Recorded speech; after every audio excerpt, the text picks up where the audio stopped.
guys, and welcome to the newest episode of B Hero Presents the Bump Card Wrestling Podcast.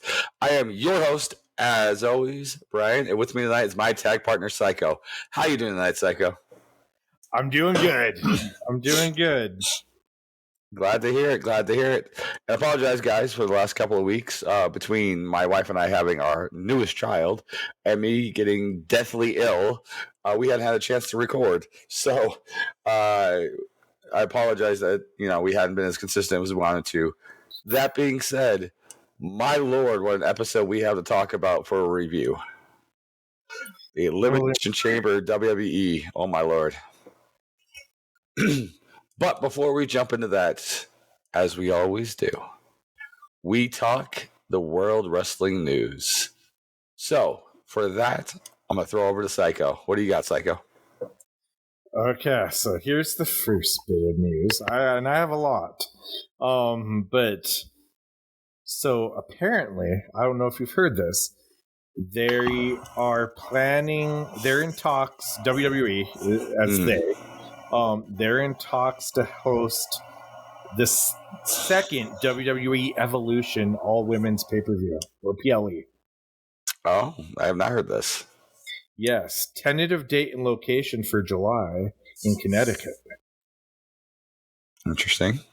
So, I always liked the first one that they did. So I think they have enough women's talent now, especially if they do stuff with NXT or those women, or even bringing in some TNA women or something for it.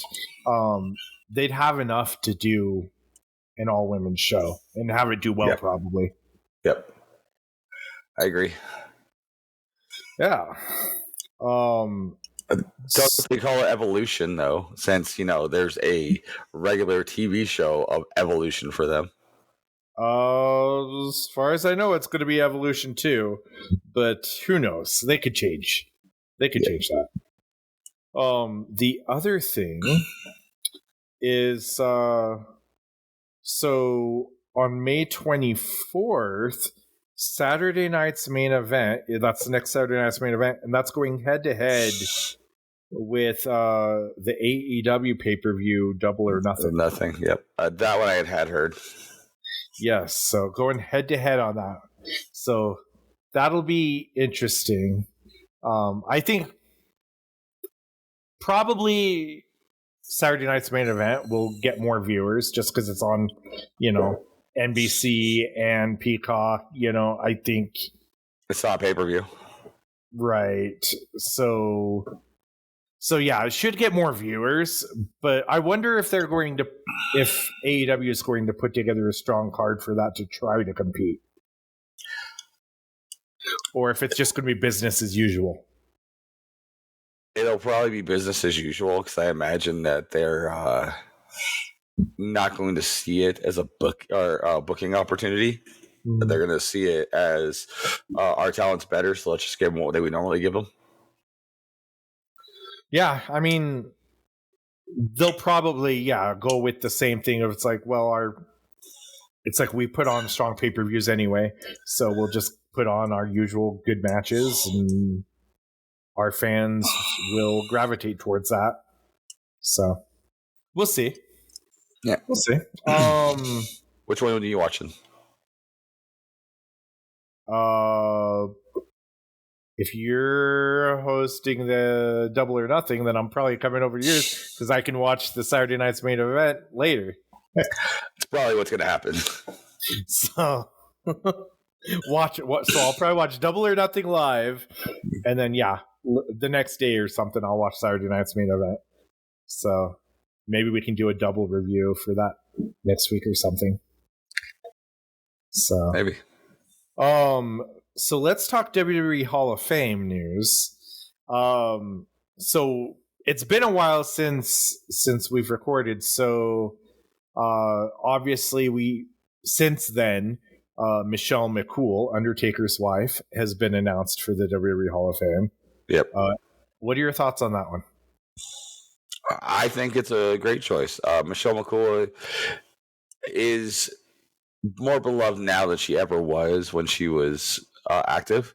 Mm-hmm. I don't think she ever got the love when she was active, but I think people look back now fondly at her and what she did to get women wrestling to where it was. I think it's tough because do I think she's deserving? That's the main question, and I say yes. Right? She's definitely deserving. Obviously, there's some backlash because it's Undertaker's wife, right? But she did stuff before, she was ever married to Undertaker, right? That would have warranted it. The second thing there, I mean, and it's kind of funny though that she's getting in the same year that Triple H is, and they could probably say the Stephanie thing for him, whatever.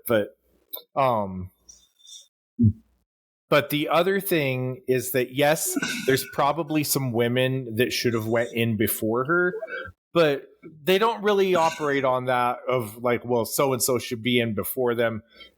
They'll get in if they're deserving. They can only do so many women at a time. And there's more behind the scenes stuff of, well, location and the timing right and them agreeing to do it.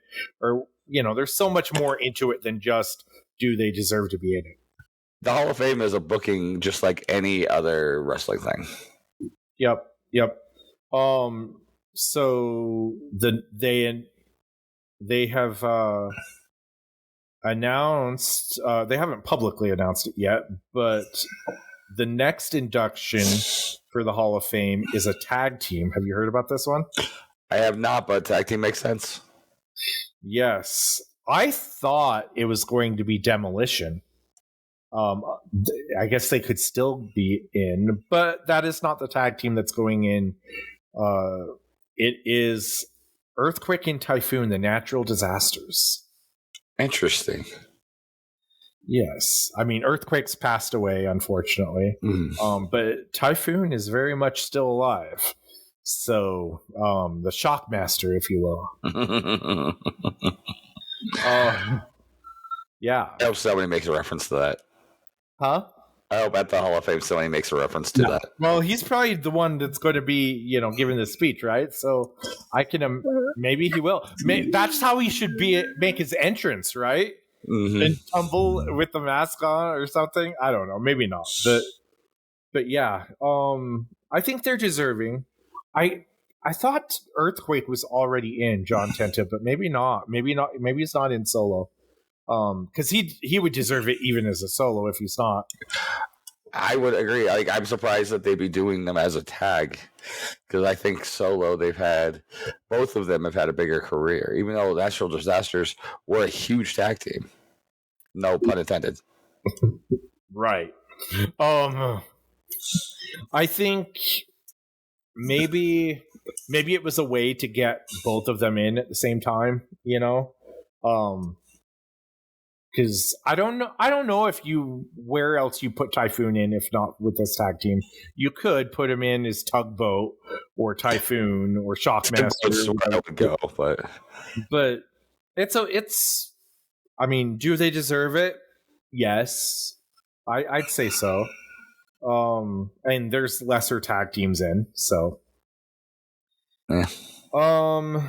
Other news is let's see here. John Cena, maybe this is a spoiler for our review, but if you don't want to be spoiled, just pause this part or skip ahead and then come back to it for our listeners. But John Cena is in the Guinness Book of World Records. Have you heard about this?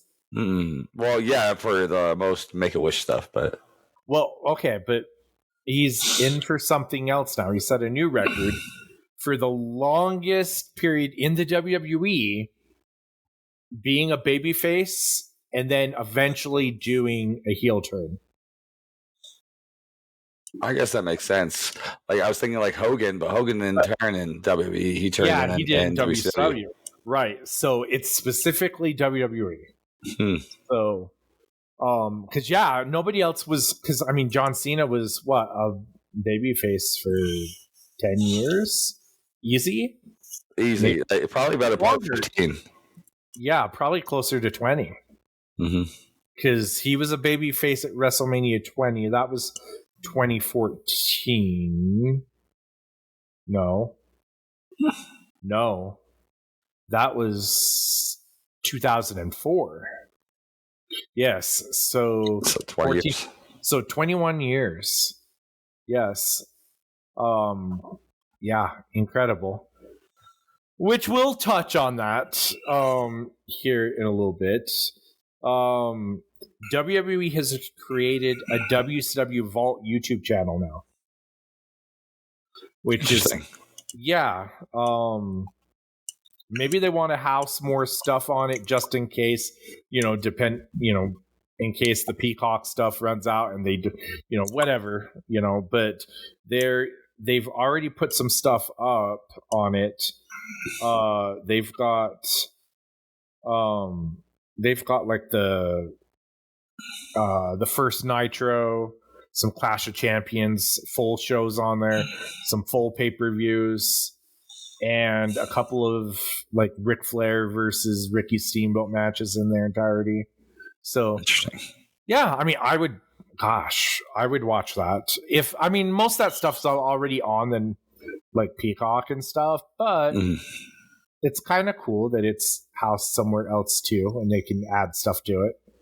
I want it to be more like they put stuff on, kind of like maybe like what they're doing with like the WWE Vault channel, which is amazing, by the way. Have you checked that out yet? No. Oh, check it out. It has like yes, it has interviews with fans and stuff, but it has behind the scenes footage that is incredible. Yeah, stuff that's never been released before. Like it's really interesting stuff out of character. Yeah, really, really interesting stuff. So outtakes of promos and stuff where they had to reshoot it again. It's really interesting. I love that YouTube channel. So whoever like is in charge of that should get a raise. Work at least. What's that? Sounds like they got more work at least. Yeah, exactly. Right. I wonder if they'll do other things too, like eventually do an ECW Vault. They easily could. Heck, they could do. I don't know. Those would probably be the big three, right? Of stuff. They could do like an AWA Vault or something. I just don't know how many views something like that would get. The older fans, sure. Or they could just throw that on the WWE Vault one because they've thrown AEWA stuff on there. So, and that might be the route to go with, but I don't know if you ever watch it, but there's tapes of World of Sports out there to watch. I've been watching that like crazy, especially at work right now, and those have hundreds of thousands of views, and that's from like the 70s and 80s in England. So yeah, that's there's definitely a market out there for a lot of that stuff, right? Could you imagine that though? Like starting our careers like around now, right? I'm trying to imagine doing that, being able to have the access to watch that kind of stuff now when you first start, unlike back when we had to do it where we had to borrow tapes from people. I had to borrow tapes from you. Yeah, like honestly, like if I grew up now as a kid, I would have loved this back then if all of this was available as a kid watching wrestling. Like I would have been in heaven. Like I would have pretended to be sick so many days from school so I could stay home and watch all that stuff. Like I'm not even joking, man. Right? I stayed home for less. So beats the old Price is Right reruns or whatever. All right. I will say, so they've added New Jack will be a downloadable character in WWE 2K25. That's one that's interesting. I think that's about the most involvement you'll see with him in the WWE. Yes. Yeah, documentary eventually on like A&E. But yeah, right. I know they did a Dark Side of the Ring on him. Well, they did too, because they did the Dark Side of the Ring on New Jack specifically, and then they do one on what was the kid's name, Metro or whatever, that whole thing. Oh, the mass transit incident. Yep, that's right. Yep, I think so. Yep. So And I'm pretty sure those were 2 separate episodes. I don't think they tied it in the same one, but they could have though. they could have. But I feel like they did a New Jack specific right. one and then a Mass Transit one. That's very possible. I remember I watched both of them. Whether or not it was one episode of that, I remember watching both of those things. Yeah, and I wonder if they're going to have his theme song playing throughout the entire match. It wouldn't be I'm sure they're not paying money for the actual song, so it would be some ripped off generic, knockoff playing. But I could see it going for the match when you've got New Jack out there. That would drive me nuts. You're right. Oh my gosh, especially because it's not the actual thing. Yeah, I think that's because this is going to be long, I'm going to stop at the news there. Probably not all the news, that's happened. Other than I'll touch on one last one. Did you hear AEW has released Rey Fenix? Yes, I did. Is he going to? I'm pretty sure he's going to join Penta in WWE. Oh yeah. Well, originally when the contracts both were coming up, the deal was for both of them, and especially as well as he's getting played. And there, in fact, I was talking to my wife about this the other day when this news dropped. That I honestly think that they should have Penta go to NXT. Not Penta, excuse me. Rey Phoenix. I think they should have Phoenix go to NXT. The reason being is Penta naturally, his character, his gimmick kind of fills the WWE TV slot, like the TV style, a lot better than what Rey has been doing. Rey is not really ready for that TV aspect. Even if you look at back in the day when they were both in Lucha Underground, Penta was the better character worker and more for TV than Rey ever was, even though Rey had good stories. It's interesting because that might be true, but I always thought Rey Fenix was the better worker. Oh, I agree. That's the thing, right? You could have a really good worker and a really good character, and the character's always going to be better. You look at Ricky Steamboat and Hogan. Ricky will out-wrestle and outwork Hogan all day, every day. But Hogan had the better character, so he was always the main event. Sure. Yep. And I think if they paired those two together right now, I think that would derail Penta's singles push. I just don't see how it would work. Now, could they reunite down the road? Absolutely, and I think they will. I think that'll be a moment. I think too, I would build it by doing that with Rey in NXT for a bit, because one, it does keep them a good separation, but then have them have a moment, say like a Royal Rumble next year. Yeah, I can see that. Even Penta getting like beat down from a couple of guys, and all of a sudden Rey Fenix comes out to make the save in instant tag match. So yeah. But good. I mean, AEW's been letting guys go that aren't happy recently. It's about time. Right. But it also sets a precedent though. So I don't know if it's a good business decision, but if people aren't happy, then let them go, because it's release the drama. And you're paying guys to sit on their butt at home. I mean, they had Miro until he was just recently released, but they had him pretty much sitting on home for for over a year. He wasn't on TV. He wasn't doing anything for over a year. Yeah. Have we talked about the former Ricky Starks? Have we talked about him debuting in NXT? No, we simply avoided that, and I was hoping that we would continue to do so. Ricky Saints now. So stupid. Hey, you know what? It's not that bad, but why don't you keep the original name? Outside, maybe AEW owned it. That's the only thing I can go with. But why?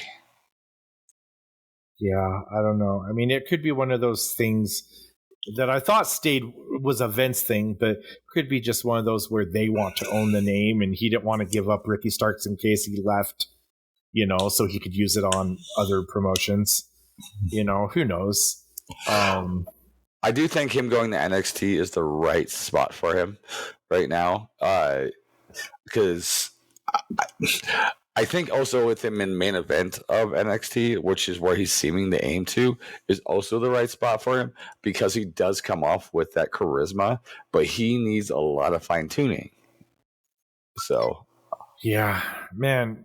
Once he makes it to the main roster, though, people are going to forget about Austin Theory, huh? Like that's going to be like he's a better version. no. I told you though he'd make it there. I didn't say he wouldn't. In fact, I was pretty sure he was since he's a Cody boy. But yeah.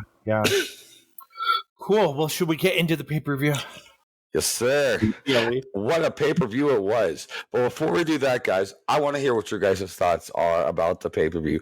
Please reach out to us on our social medias, Be Hero Media on Facebook, Instagram, and Twitter, as well as everything at BeHeroMedia.com.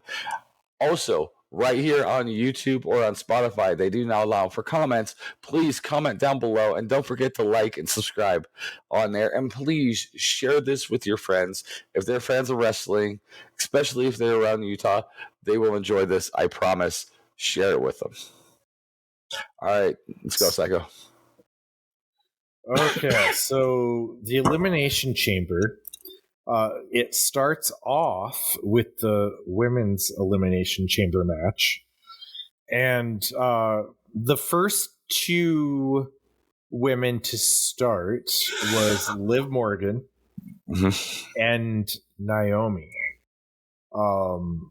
At least those were the first two that were about to start. Good. When all of a sudden, before they can get it going, Jade Cargill makes her return, and you might think that she's going for Liv. Liv looked like she was worried about it, and then she sold the crap out of that. Yeah, she did. It was awesome. Liv was kind of like Liv Morgan had a big impact in this match, right? She was kind of like the MVP of this match, honestly, in my opinion. But Jade Cargill comes out, and instead of attacking Liv, she turns and goes right after Naomi. And what a beatdown it was! Like, it was brutal. Like, that made Jade Cargill look like more of a star than she's ever looked. Like, I bought into her so much there, where I'm like, yeah, she should have a big match at WrestleMania, right? I think this is her big pivotal moment. Like, this is what's going to make Jade Cargill. It was a star-making moment. And yeah, she really beat that. I was like worried for Naomi. Like, it looked legit. Like, she's beating the crap out of her, slamming her head into one of the pods. And Bianca really sold that too. Bianca Belair. She's like screaming, and she can't get out. She has no idea what's going on. And then Jade Cargill slams the door. Slides it across Naomi's head. Yep. Looks brutal. Yeah. So then Jade leaves, and they take Naomi out. She can't continue. They're basically stretching her out, and so she's eliminated. And then the next person to come out. Let me look at my notes here. Is it Bianca? Hold on. Yeah, it's Bianca. Yeah, I think it's Bianca. Yep, Bianca. Yep, Belair's number 3. And she's shaken up. So, basically, Liv goes to work on her. And then Roxanne Perez is next, and they're brawling for a little bit. Bailey comes out. There's not a lot going on in this first little bit, but Bailey's the next out, the fifth person in the match, and she actually pulls Perez into the pod and rams her into the wall over and over. And then let's see here. I think. Let's see here. Bailey does a running sunset powerbomb onto that sends Belair into the corner for 2 and hits a top rope elbow. Perez hits a frog splash onto Bailey. Mm-hmm. And then Alexa Bliss is out next, number 6. So no eliminations or anything yet, other than Naomi. And let's see here. They're going at it, and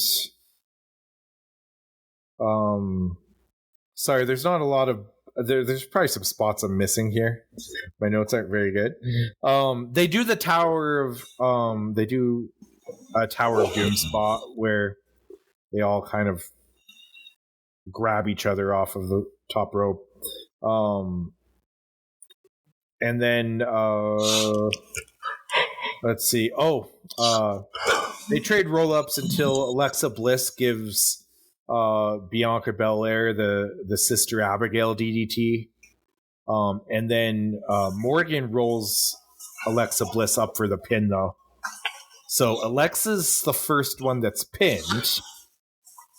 No. No, did I miss one? Oh, I missed. Yeah, Perez goes out actually first before that because they all hit a round robin on her, ending with the Twisted Bliss from Alexa Bliss. Oh, you're right. Her for the pin. You're right. I missed that one. So yes, so that happens, and then Liv rolls up Alexa, and so now Bianca's hair for leverage. Yes, that was a cool spot actually. Pulling Bianca's hair for leverage. I haven't seen that before. Oh, speaking of spots that you missed, I don't know how you couldn't talk about the hair whip. I don't think we're there yet, are we? I'm pretty sure we are. I'm pretty sure that actually happens before this.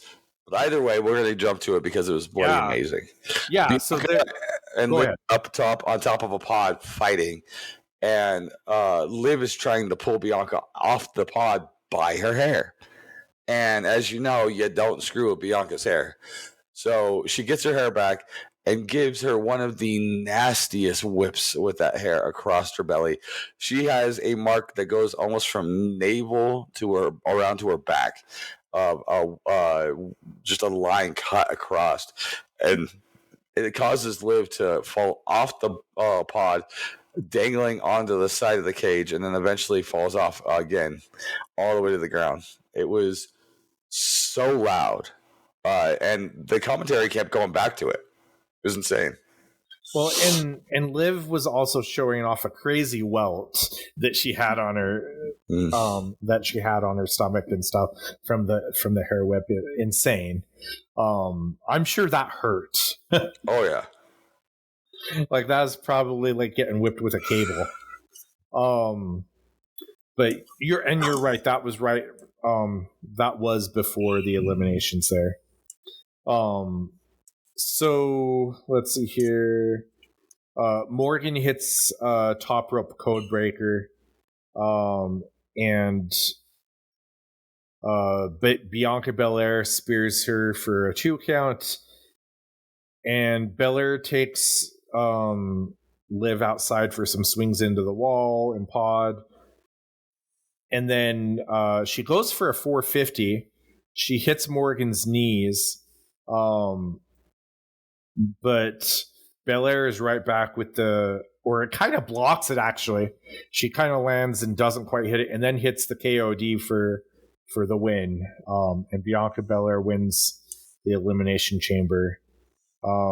This one, I thought it was actually a really good opener, and it was hot because of the Jade Cargill return at the beginning in that beatdown. That kind of just set everything up for the rest of the match. Although I was surprised that Bianca had won. I am too. It's not who I was expecting to win, but the funny part is I don't know who I was expecting to win. There wasn't somebody that was like, okay, they're for sure going to win in my mind. I was pretty sure Liv wasn't winning because we've seen that matchup. Supposedly of what we thought was going to be the WrestleMania main event. We had seen Liv and Rhea before plenty of times, but good for Bianca. And so next, before you jump onto that, yes, since we are recording this on Friday, or Thursday night, we did have the opportunity of watching Raw. Yeah, so you want to comment on that? Yeah, we'll just do that real quick because it does tie into Bianca. Yeah. And what a surprise. So they had already stated that they were going to have a match between Io and Rhea Ripley for the title. So whoever wins obviously goes to WrestleMania fans Bianca. And they were just pushing it the whole time. Nowhere in my mind did I actually expect Io Sky to win in this match. Not that Io can't. Like, in fact, they touted a lot that Io has always had Rhea's number. Like, Rhea's never beat her in a one-on-one. And it was interesting to see that that's the way they went. And Bianca was out during the match watching, quote-unquote, the match as it went on and caused a bit of a distraction while being out there for Io to win. So it's interesting that's the way they're going. Obviously, they're working towards a triple threat match. I think so. But it's just interesting. I was not expecting Io to win. That's the thing. It's like Triple H has been doing a lot of things that were just unpredictable, right? Mm-hmm. When you look at Jey Uso winning the Rumble, or what's about to happen at the end of this show, and then Bianca or Rhea losing her title. Yeah, dude. We talked about this on Saturday at the show, like when we were watching the show.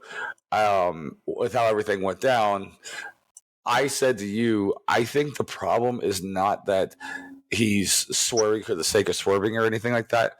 I think that we've been trained for so long as wrestling fans to expect something. So when something like Jey Uso winning the Rumble or Rhea losing to Io, it becomes such a big shock because Jay should not have won that. Jay is too small. Jay is not the guy. Like, he's not established. Wrestler, yeah. Exactly.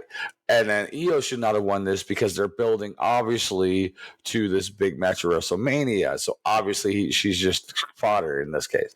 Like, those are the things we were trained as for years, decades of being wrestling fans. And Triple H now is using that against us. Yeah, it's awesome. It's not something I expected, but it's something that I'll remember. I watched it, Io winning the belt there, and I was shocked. I was legitimately shocked. So, yeah, awesome. I like when they can work us. Agreed. So next we get the women's tag team match with Candice LeRae and Nia Jax teaming up against Tiffany Stratton and her partner, Toronto's own Trish Stratus. So 5 years in the business at that point. Yeah, it's and she still looks good. She still looks good. She can still work. I'd put her abilities still with the best of them. Like, for what she was doing in that match, I think even though she's like a part-timer and everything else and older, she outworked pretty much everybody in that match. Yeah, she definitely came across as a star. She always has been. And it was a good match. It was probably the weakest match on the show, but there was only 4 matches. And what the matches were going to be, there's no way that it was going to meet those. Right. So it was fine for what it was.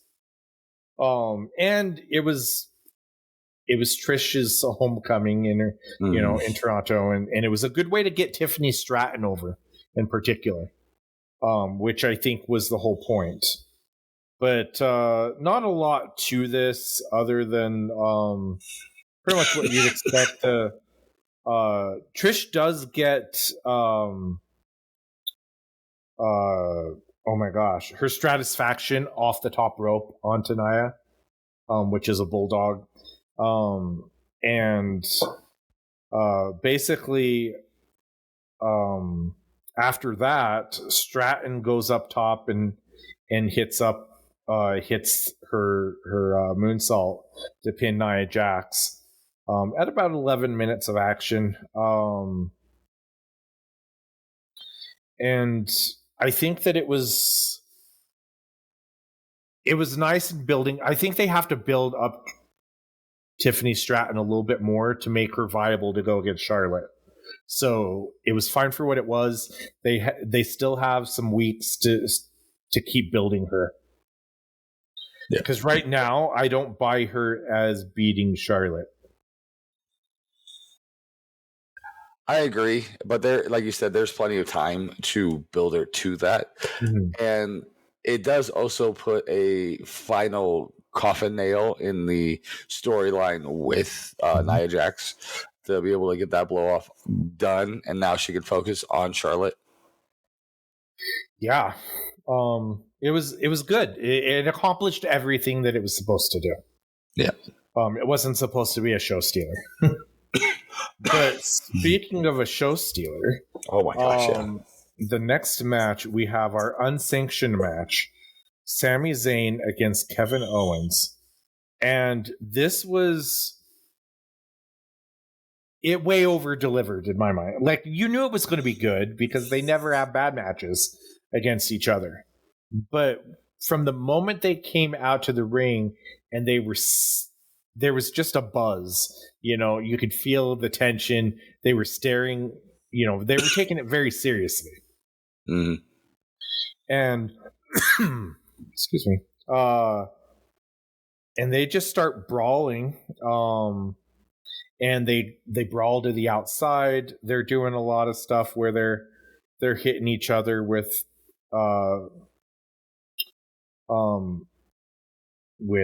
chairs and garbage cans and all sorts of stuff there. Zayn gets a hockey stick that's underneath the ring at one point. Because Canada. Yeah, of course. Right. And so they're beating on each other, brawling all across the building. I love that. So when Zayn hits Kevin Owens with the trash can, Pat McAfee, or no, it wasn't. Oh yeah, it was Pat McAfee says he just hit him in the head with Dominic Mysterio. And such a good line. Yeah, Wade Barrett, without missing a beat, says completely unnecessary but very funny. So great. And then of course Michael Cole has to throw in a joke of that Kevin Owens is a grouch or something like that, and then they're like, we're here all night. So yeah, it's not good. Before we jump farther down, I wanted to bring this up real fast because it just popped in my head when we were talking about Pat McAfee. Have you heard the craziness going on with this?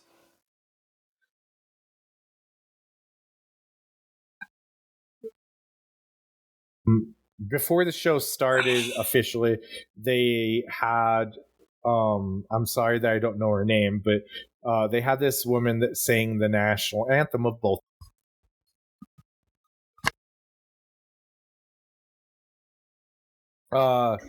when she sang the United States national anthem, the Canadian fans booed it very loudly.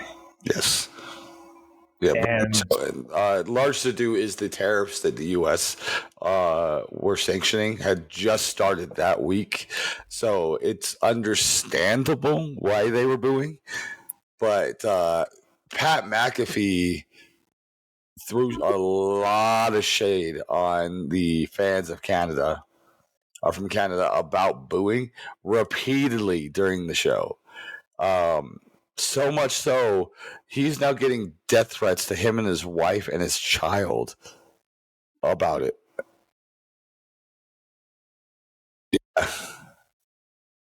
somewhat of, not necessarily an apology, but he explained. He gave an explanation and tried to make peace with it. Because he did say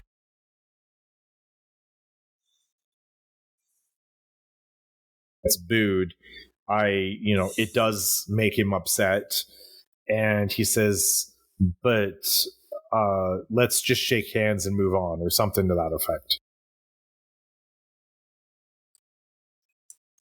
Not just him, his wife, and they're sending it to him and his wife and his kid. And that's just going too far. Yeah. And it's hard to call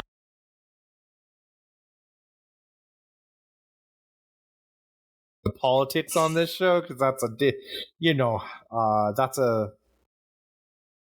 it's a touchy subject. Yes. That being said, let's go ahead and go back now to Sami Zayn and Kevin Owens, because that match deserves all of the flowers we can give it. That was an insane match. Yes. So they're brawling around outside, and Sami Zayn basically puts him through a table with the blue. Basically, was it a blue thunder bomb, or was it just kind of a backdrop suplex? It was essentially the blue thunder bomb, because the backdrop suplex, like, you come off the side of him, he Right. actually does a turn, so it was a blue thunder bomb. Okay, so he does that to a couple of different tables, and these tables that were out there, they had garbage and stuff on them, like soda cans and all sorts of stuff, beer cans, or who knows. But yeah, so Kevin Owens went through a couple of those pretty brutally. And then they're in the ring, and they do Owens suplexes Sami Zayn through some chairs, and they do a half and half suplex through the chair, which all that stuff with the chair, it was like that chair went through the ringer. Yeah, like the chair looked like Kevin back last pay-per-view with Cody and Kevin. That chair just got wrecked twice over. You got first Cody slammed, or not Cody, Sammy slammed into it, and then Sammy slammed Kevin into it shortly after. Yeah, and they just kept using the same chair too. So that poor chair. And then let's see here, the referee actually gets bumped by Kevin Owens pulling the referee in front of him while Sammy was going for a haluva kick. Yep. So the ref's down, and another referee comes down. Let's see here, and then but the ref gets punched as well by or clotheslined, I guess. He got clotheslined after Kevin had hit a stunner, and Sammy was able to kick out of it because the ref took a while to get down, and so Kevin was pissed off, clotheslined him. That was Charles Robinson, right? That got that. Yes. Good old Charles Robinson. Ryan Tran at first, I believe. They got knocked out, and then Charles Robinson came in, and then they brought a third one in. Yes. I still can't believe that Charles Robinson can take bumps like that at his age. He's been doing this forever. Yeah, and he not only was it like a bump, but he did like a half bump out of it too. Yeah, he can. like he gives his all to the business. Mhm. Like we were talking about how he also is a big part of the ring crew that sets up for these shows. And that's like more power to him that he can do that on a nightly basis like that. Well, and also, if you've ever watched Celtic Warrior workouts, Sheamus had done one with Charles Robinson. Did a workout with him and talked to him about it. That his cardio that he does, because he works out just as well as the wrestlers. His cardio is better than any worker that Sheamus has ever met. Like his cardio is insane. Yeah, mad props to Charles Robinson. Mm-hmm. So Zayn pulls out a barbed wire chair at one point, and like he's beating on Kevin Owens with it and stuff. They do a drop toe hold spot into the chair that's set up with the barbed wire on it. I kind of had an issue with it. Like it looked fine, but there was no blood from it. If you're going to do that spot, like realistically, that should elicit some blood. I wonder if they were told to not bleed because of what happens later. It's possible, but then maybe don't do that spot.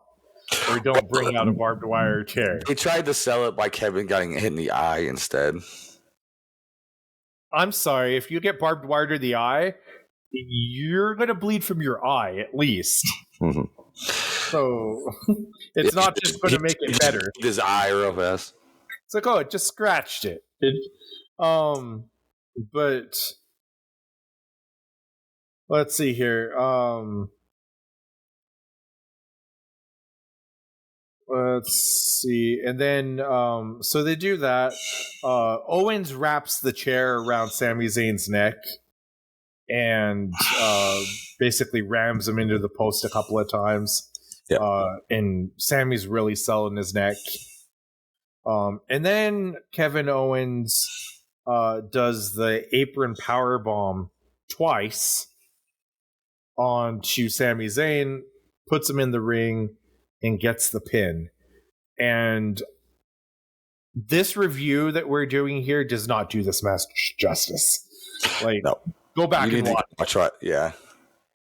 Yes, it is a must see and one of the better matches that you'll see. It was insane. Let's see here. So Sammy's getting attended to, but during this, Kevin Owens pulls back the mat, and it looks like he's going to do on the outside. It looks like he's going to do a package pile driver. And right before he's about to do that, Randy Orton's music hits, and Randy Orton makes his return.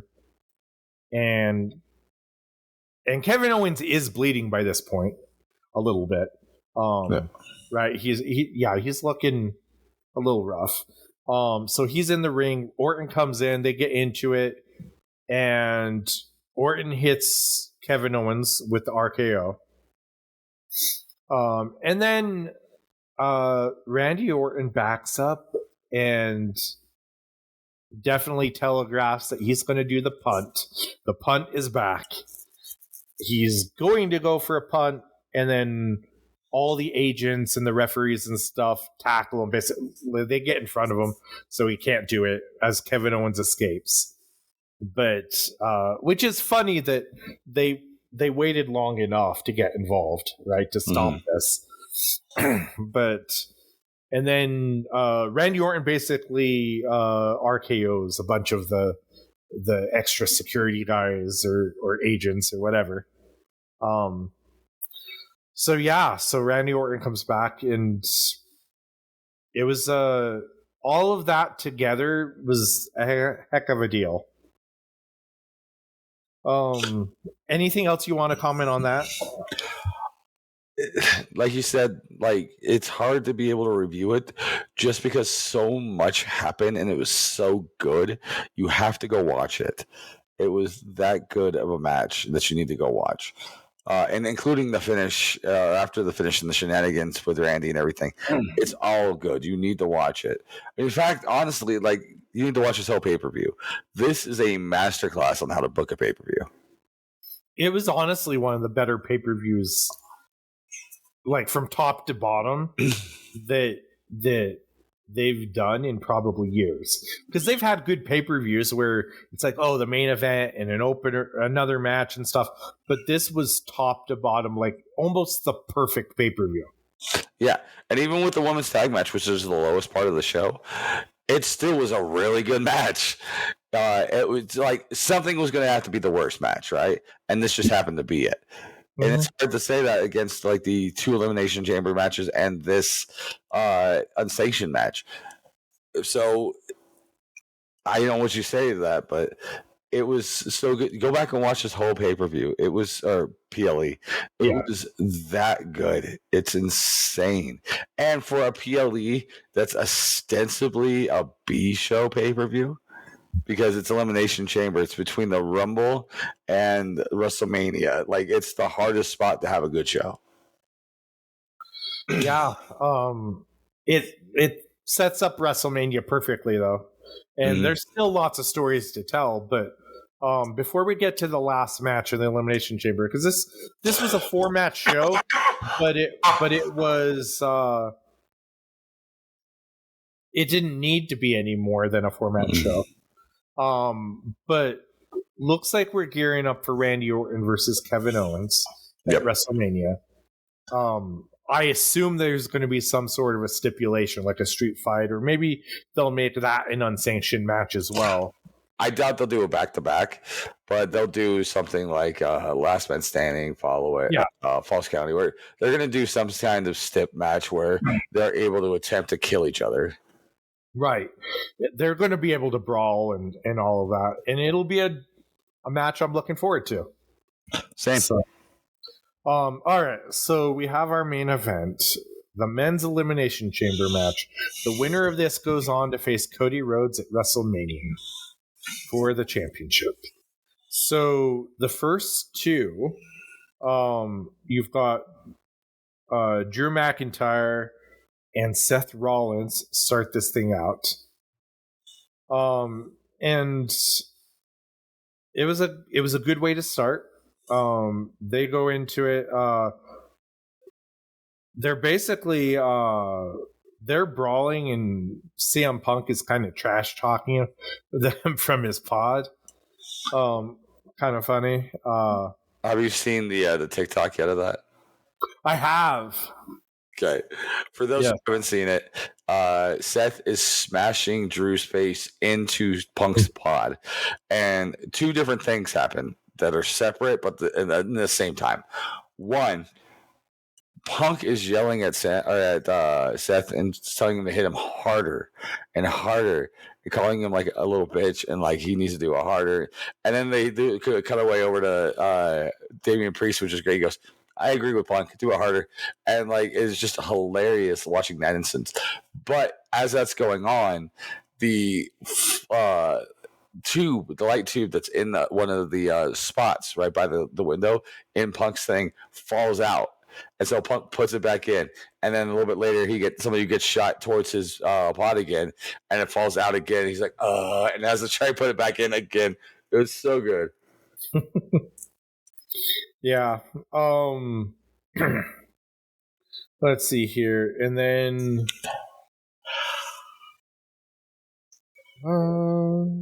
so Damian Priest is out, number 3. Yep. And they do the Damian Priest does the Razor's Edge toss to Rollins, sending him outside, and then they McIntyre is going to do a Claymore, but Rollins cuts him off with a super kick, and then McIntyre German suplexes both of them. Both Rollins and Priest. And then Logan Paul's out next. He hits a springboard crossbody for 2 on McIntyre. And then Damian Priest does the rope walk that Undertaker has made famous, except for instead of coming off with like a club, he hits a Hurricane Rana on the outside of outside of the ring part of the chamber, and then Rollins is super kicks Logan Paul. And then John Cena, it's his time to come out at number 5, and he cleans house with an AA and a proto bomb to Drew, or sorry, to I'm not sure who, I didn't write down, but walks into a Claymore from Drew McIntyre, and then Damian Priest rolls up McIntyre for a quick pin, and this time they actually do a good job of, like, McIntyre sold it with his facial expression of how he was upset at Drew McIntyre. I wonder. Priest. Sorry, yeah, Priest. I wonder if this was a way to kind of forget whatever happened at the Rumble, and they had to redo, a reason for them to really be upset with each other since the Rumble was kind of messed up. Yeah. Or if this was always going to be a continuation, it was going to be the Rumble, and then it was going to be this, and they tie them both in. They could probably still do that. I think it works either which way, honestly, even if it's a cover up or to fix to get to them to WrestleMania, or a second strike to get them to WrestleMania. It doesn't matter either way. Mm-hmm. Yep. And then let's see here.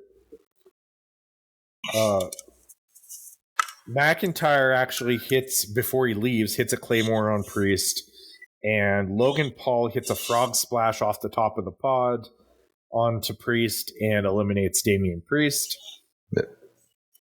And then CM Punk is out next and last. And he goes right at Logan Paul. He hits a suplex on Paul, and CM Punk climbs the chamber wall and points at the WrestleMania sign. And then we're left with Punk and Cena have a face off, and Seth Rollins cuts Punk off and basically yells at John Cena that CM Punk is his, and Cena isn't having that, breaks it up. Let's see here. Logan Paul goes for the buckshot lariat, but misses against Punk. And Punk hits the GTS and eliminates Logan Paul. So now we're down to CM Punk, John Cena, and Seth Rollins. Yep. And Punk and Cena actually, they hit a heart attack. The Heart Foundation's old finish onto Rollins. Let's see here. And then Punk and Cena go at it again. Punk tries to go for the GTS. They go to sleep, but Cena reverses it into the STF in a really good counter. It looked pretty good, where it could have been messy. Yes. But it looked pretty good. And then the STF is reversed into the Anaconda Vice. But Cena escapes that as well. Punk dives onto Rollins and then high crossbody Cena. But this time Cena rolls through and muscles him into the attitude adjustment for a 2 count. And then Rollins grabs Cena and throws him through the pod, and then pedigrees Punk for a 2 count. And then he pedigrees Punk on the floor again, or he goes for the pedigree on the floor, but that's broken up. Let's see here. Punk drops a top rope elbow and then goes for the GTS, but Seth counters that into the buckle bomb and then hits his stomp. That gets 2. John Cena tries to hit another AA on Rollins. But Rollins escapes that, but lands into the GTS, and then an attitude adjustment pins Rollins. We're down to Punk and Cena. They shake hands, and Punk pulls Cena into a GTS for another 2 count, and then John Cena hits the attitude adjustment for another 2 count, and then Punk staggers up, but Seth Rollins, who is not out of the chamber, hits the stomp onto Punk on the steel. And John Cena, and this is really good foreshadowing here, but John Cena takes advantage of this, instantly pulls Punk to the center of the ring, puts him in the STF, and Punk basically passes out. Cena does like holler, "I'm sorry," while he's doing it, but he does, the best he can, I guess. But it looked really good. It was a good finish. It's not the finish I was expecting. I told you when we were talking about this, I would have liked to see Cena as a face proceed to WrestleMania and then the win finally there after continually losing. I thought that was going to be a good story. But I did claim that we were talking about this before this match, that if Cena was to win, I would like to see it done in a certain way, and that's the way it ended up. You probably didn't picture it was going to be quite like this, though. Not exactly, but I left it vague enough to make me sound like I was super smart. So Cena celebrates, right, I believe they do the fireworks deal, and he points at the sign, points at the WrestleMania sign, and then Cody Rhodes' music hits, and he comes out, and they're basically like doing a stare down, like, this is the WrestleMania match. It's going to be me versus you, and then The Rock's music hits, and Travis Scott comes out first, and which is, they milk that forever before The Rock eventually comes out. They walk to the ring together, which I thought was odd at first. I thought Travis Scott was just going to do something there at the entrance, and then Rock was going to head to the ring, and Travis Scott was going to go to the back or something. But nope, that's not what happened. They both go to the ring. The Rock basically, says to Cody, come into my arms, and you will live forever. And if you say no, then the dream dies tonight. Or dies again tonight. So Cody says, he kind of milks it for a bit, right? It's like, okay, is he going to turn? Because I had said that somebody's going to turn, right? And that was before we even knew who was winning. I thought somebody's turning heel tonight and siding with The Rock. Mm-hmm. Whether or not that was Cody or whoever, I did say that. And there was lots of ways they could have went with it. This one was the most shocking, though, that probably got the most people talking. So Cody says that he wants it all, and he says, my soul no longer belongs to me because I gave it to to this ring and these people a long time ago. And then he says, hey, Rock, go F yourself. Right? And I censored it because you usually want this to be a censored show. So yes. At least in the big words. But they did not censor it in the PLE. No, they did not. It was completely unbleeped.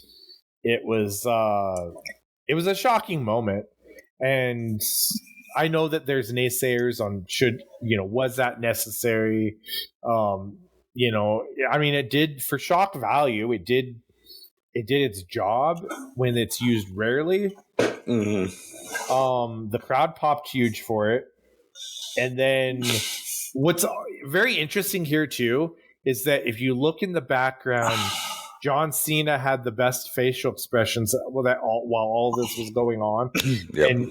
And when Cody said that, John Cena was like giddy about it, right? He was like, yeah.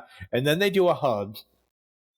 And Rock is just this whole time, Rock is just kind of stone faced, like not showing any emotion, really not much of a reaction, just kind of staring. They do the hug, Cody and Cena, with Cody's back turned towards the Rock, and John Cena's facing the Rock, and just like that, Cena's expression changes to kind of, I don't know, I've never seen John Cena look this way. Just it was amazing. Yeah, it was very stone faced on there, and like almost like the "what's my bidding, my master" kind of scenario, looking at the Rock, and the Rock then does like a knife cut with his fingers, and like he starts off with one finger. When he's done, he throws two fingers up and like kisses them off like a chef's kiss, and then yes, and then John Cena breaks the hug and kicks Cody in the nether regions. Yes. Yes. And Cody goes down. The crowd is completely shocked. But what I love most, before we get into the beatdown here, what I love most there is that as soon as Cena's expression changes, the crowd instantly is in shock. Like they telegraph it. They see what's about to happen. Mm-hmm. And if you watch like everyone's facial reactions, they're just like, no, it was amazing moment. And it's one that's going to be like replayed for years, right? Yeah. I've even seen, I gotta send you I've got to send you a video it's already like there's parodies of this moment that have happened, and I got to send you that. So, but yeah, then they do this epic beatdown on Cody. Cena grabs his Rolex, grabs Cody's Rolex, the same one that his father Dusty had pawned off to pay for Cody's acting lessons. Yep. And Michael Cole clearly didn't know what it was, because he was like, he's hitting him with brass knucks, and then Pat McAfee corrects him. He was like, it's a Rolex, Cole. And so they do that, drawing blood from Cody, and then Cena hits him with the championship belt a couple of times, and then they take the weight belt that says Cody's soul, and they whip the crap out of Cody. And did you notice Travis Scott gets a couple of shots in on Cody, and apparently he was very stiff. He did not pull anything because he's not a worker. Right. And apparently The Rock had told him before they went out, because he says, I want to get my hands bloody, or what, I want blood on my hands. And Rock told him, make it count. And he did. I guess, yeah, he slapped the crap out of Cody there. I'm sure there's going to be a receipt coming at some point. But yeah, they just beat down Cody, and then Cena and The Rock are standing over Cody with Cena's foot on his face, basically, on the back of his head, or the back of his head. Yeah. Yeah. What a way to end the Elimination Chamber. And now we're off to the races to WrestleMania, because it's a big time money match. Oh yeah, it's insane. And like to give you an example, right? Most of my coworkers that I work with directly don't watch wrestling. They don't know really anything about wrestling. They talk to me about this. That's how big of an event it's been. And I'm sure you watched it, but if you watch the post show that they did and everything else, Cena comes in because he was slated to come in, sits down with that stone face still on his face, picks up the mic, like pulls the mic out of the stand, mic drops it, and walks away. Says nothing. I walked away. It was insane. They were also pushing it like crazy on Raw. I'm intrigued to see how SmackDown's going to go tomorrow as we tape this. Yeah, it's hard to put into words like the historical context of this because we don't have, we don't know how it's all going to play out. Mm-hmm. But just off of what we've seen so far, it's going to go down as one of the biggest moments in all of wrestling. I agree. I think this is going to be one of those, huge moments. It's going to be the beer bath. It's going to be that like level of monumental moments for the wrestling world. And honestly, for John, like I think this is perfect for him. It's a way to go out probably on his back and to put somebody over, but also to go out in a way that's totally different than what you've been doing for 20 years. Here's what I say though, with because obviously he's got 10 months left, okay, or where thereabouts. I think Cena's going to beat Cody at WrestleMania. I agree. I don't think that's going to be the time that he puts Cody over. I think because if Cena just does the heel stuff up to WrestleMania, let's say, and he loses to Cody, where do they go the rest of the way? I agree. Also, the concept is always the face chasing the belt is always the best story. We haven't had that all year, ostensibly, for the WWE title because Cody's held it all year and such. And they've had to do other stories, which were really good, but it's never going to touch the finishing your story with Cody. And this probably won't be at that level either, but I think it's going to be a great story of him losing to Cena and having to work his way back to get to it. And Cena will break the record for most world championships won. 17 world championships. And I think Cena's going to hold the belt for most of the rest of the year. And then Cody can win it back, and then they'll probably do some sort of an angle where Cena will leave as a babyface because I can't see him retiring as a heel. They'll do something to do the turn at the end of the year. So he can ride off as a face and get the crowd to, give him a send-off. I think what they could do is they could do it where he just goes out as a heel on his back, but the following Raw or SmackDown, where they do like the goodbye thing for it, I think that's where he'll kind of do not a face turn, but more of a realistic John Cena, like the not kayfabe John Cena, and the fans will just eat it up and allow him to go off in the sunset in that fashion. What if they did this? What if they have the big Cody and Cena rematch, and there's something where The Rock wants like Cena to do something like very bad, Sweep right? Cena, what? Sweep the leg, Johnny. Yeah, something like that, right? Cena refuses, ends up losing the match because of it. So Cody gets his belt back, and then The Rock and whoever's with the group or whatever, they do a beatdown on Cena. Cody comes back out. They both, Cena and Cody, clear the house. They look at each other. They do the hug or, shake hands. They make up.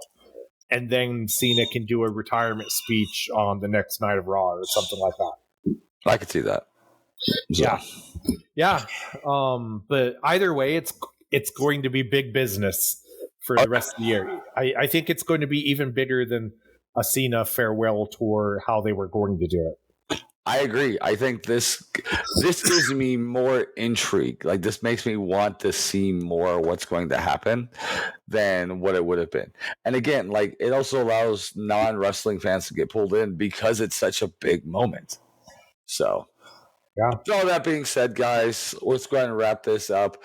I want to know what you guys think. Again, reach out to us on social media. That is Be Hero Media on Facebook, Instagram, and Twitter, as well as everything at everything that is Be Hero Media on our website, BeHeroMedia.com. Don't forget, you can comment right here on Spotify or YouTube, whichever one you're listening on, and then like and subscribe as well.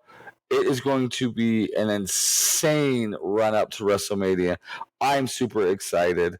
And not just because I also have my own stuff to do for WrestleMania. It's going to be a big show every which way. So let me just pull up real quick, speaking of wrestling shows, and talk about the upcoming shows for Devotion Championship Wrestling. As this airs tomorrow night, March 8th, we are going to be right here in Salt Lake City for Match Madness. It is going to be a tournament to decide who gets to face DCW champion Tommy Dreamer. So, do not miss your opportunity to see that. It'll be a great time. Following that, we'll be right back here in Salt Lake for our April show, April 5th at Light Tree Studios. We also will be in April 11th. We'll be at Harley Davidson Salt Lake, April 12th in Evanston, and then the big one, April 18th, the weekend of WrestleMania. We will be in Las Vegas along with the WWE doing a show the night before, hours before SmackDown will air. Come and see that show, and then you'll have enough time to make it over to go see SmackDown at the Allegiant Stadium because it's not too far from where we'll be at. I promise you it'll be a great time and a huge show for us, as well as everything going on. There's so much great stuff going on with Devotion Championship Wrestling right now. Follow us on social media, Devotion Championship Wrestling on Facebook and Instagram, DCW Salt Lake City on Twitter, and Devotion Wrestling on on TikTok and on YouTube. Our YouTube should start airing new episodes the beginning of this month. Within the next couple of weeks, I believe, is when we are set to go. It had to be delayed because we've had some technical issues trying to get things going, but that should all be squared up by this point. So again, find us on social media. Get your tickets for all these great events. I promise you, it'll be a great time. Psycho, is there anything else?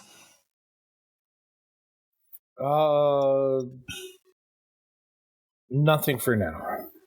Alrighty. For the rest of Be Hero Media, he has been Psycho. I have been me. And this is us tapping out. Have a great night, guys.